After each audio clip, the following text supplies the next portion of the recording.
Have you ever convinced your family to move from one country to another and then told them that everyone from that country was racist and hated them? Well, that's what Joseph does in Genesis chapter 46. He gathers up every member of his family, which is a lot. It's not just him and his brothers, it's technically every member of his father's family. So it's his dad, all of his brothers, and all of their sons, and it totals 66 people.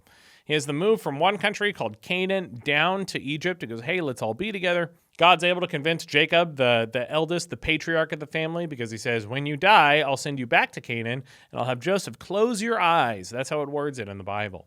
Because he will be there to, be able to put your eyes down so you don't stare lifelessly into the sky forever. And they travel and they travel. The chapter does this thing that the Bible does where it names everybody.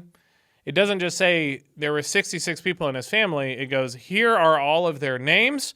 Here is which women bore each of the children.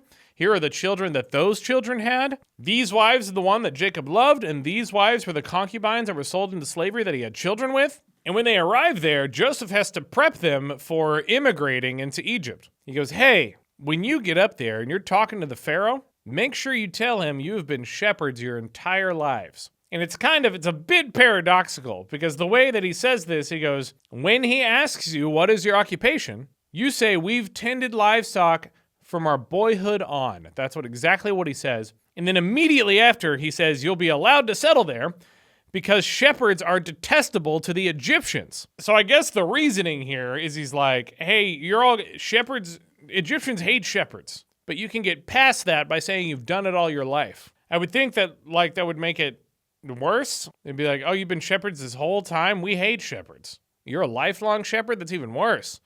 But I think Joseph's logic here is no, but you're a really good shepherd. It goes past their hatred of shepherds. And this also is something that happened in a previous chapter where it said that Hebrews were detestable to Egyptians. It used the exact same wording. So they're a part of a very specific crowd of detested Hebrews, racism, and a detested profession, which doesn't make sense. Shepherds, don't they just provide good, food to the nation and help raise, animals for the people? It seems like a super useful position, but it says Egyptians detest them for some reason. The chapter continues straight into 46. Chapter 47, which is the following section, it doesn't even have a title. It's the text just continues and they just throw a chapter in the middle.